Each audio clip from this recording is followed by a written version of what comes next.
Between early 1692 and mid-1693, more than 200 people were accused of practicing witchcraft and 20 were executed. In 1711, colonial authorities in Salem, Massachusetts pardoned some of the accused and compensated their families. But it was only in July of 2022 that Elizabeth Johnson Jr., the last convicted Salem witch, whose name had yet to be cleared, was officially exonerated. In the medieval and early modern eras, many religions taught that the devil could give people known as witches the power to harm others in return for their loyalty. A witchcraft craze rippled through Europe from the 1300s to the end of the 1600s. Tens of thousands of supposed witches were executed, though the Salem trials took place just as the European craze was winding down. The witchcraft trials began nearly 6 months after the girls in Paris' household fell ill. The royal governor, William Phips, set up a temporary court to try the witchcraft suspects. The court convicted every suspect it tried and sentenced each to hang. The colony created the Court of Oyer and Terminer, especially for the Salem witchcraft trials. The law back then did not use the idea of innocent until proven guilty, but if you made it to trial, the law presumed guilty. At the center of the Salem witch trials, there was a core group of accused, all females ranging from 9 to 20, who would scream, writhe, bark, and display other horrifying acts that they claimed were signs of satanic possession. These acts were not the only ones that began to frighten the people of Salem. The Salem witch trials disrupted social cohesion and trust within the community, leading to increased skepticism and suspicion among neighbors.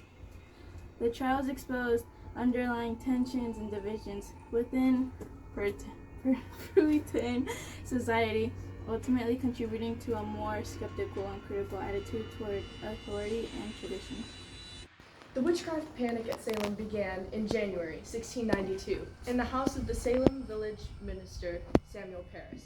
Parris's young daughter and her cousin started to have strange fits. A doctor determined that their illness was not natural. A neighbor encouraged the minister's slave, John and Tituba, to perform a ritual intended to reveal the identity of any witches harming the children. The ritual supposedly revealed that Tituba was the guilty party. The Salem witch trials exposed the dangers of religions, intolerance, and extremism. The trials highlighted the potential for fanaticism and hysteria to lead to grave injustices, prompting a reevaluation of the role of religion in public life and importance of religion tolerance in a society. For nearly 3 centuries, Malus Maleficarum, the witch's hammer, was a professional manual for the witch hunters. The witch hunts were where many people would group together and hunt down someone who had been labeled a witch or search for evidence of witchcraft. The goal of a witch hunter was to exterminate witches as they believed they were conspirators of the devil. In January 1692, a group of young girls in a Salem village reported that invisible forces troubled them. The minister during this time suspected witchcraft. The same group of young girls claimed that the invisible forces were actually the devil possessing them. They then accused several local women of witchcraft. This is when the trials began. The consequences of being convicted of witchcraft results varied between a year in prison to death. A first and minor offense would result in a year in prison, but a second or major offense would result in death by drowning, burning, pressing, and most commonly hanging. There were more than 200 people accused of practicing witchcraft, but only 20 of those 200 were executed. Looking back from the perspective of modern science, some scholars have speculated that the strange behavior may have resulted from some combination of asthma, encephalitis, which is inflammation of the brain, Lyme disease, which is caused by bacterium Borrelia burgdorferi, and rarely Borrelia mayonnaise, epilepsy, child abuse, delusional psychosis, or convulsive ergotism.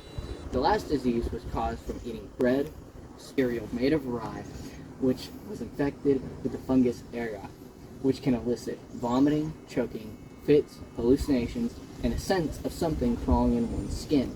The hallucinogen LSD is a derivative of ergot. Some people mistook medical conditions for being under the effect of witchcraft. The Salem witch trials marked a significant shift in legal and judicial practices in colonial America.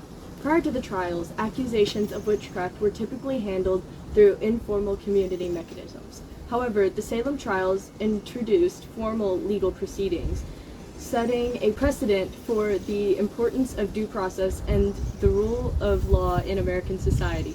The trial specifically contributed to changes in court procedures, which included the right to legal representation, cross-examination of accusers, and the presumption that one is innocent until proven guilty. Before the Salem witch trials, there was no central system for legal proceedings, and things were usually done through more obscure systems. Every town had their own legal system and way of doing things. Most were derived from the British legal system, but were significantly less organized. The Salem witch trials spurred discussions about individual rights and freedoms. The persecution of innocent individuals based on flimsy evidence raised questions about the limits of state power and the need to protect individual liberties, laying the groundwork for future legal and constitutional developments in America. The Salem witch trials began to come to an end when 1692 went into 1693 and the mass hysteria began to calm. The governor of the colony ordered an end to the trials after hearing that his own wife had been accused of witchcraft. The Salem witch trials left a lasting cultural legacy, influencing literature, art, and popular culture for centuries. By the end of the trials, 20 people and 2 dogs were executed for the crime of witchcraft.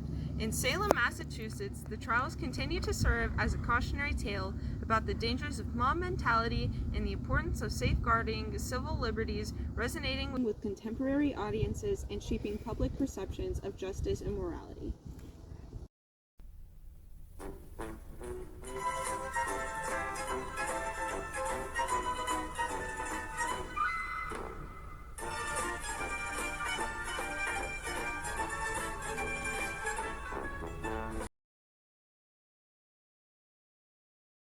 Witch hunts were many.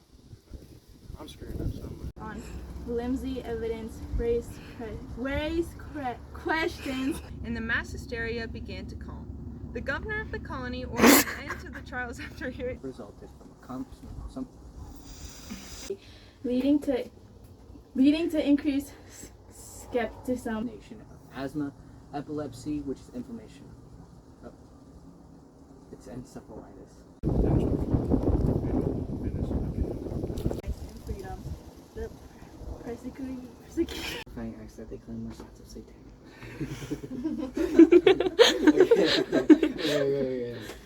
About individual rights and freedoms. The persecution. Yeah. Okay. Oh, that was The Salem witch trials took place just as the European craze was winding down. Can we read it? Some scholars have speculated that the strange behavior may have resulted from some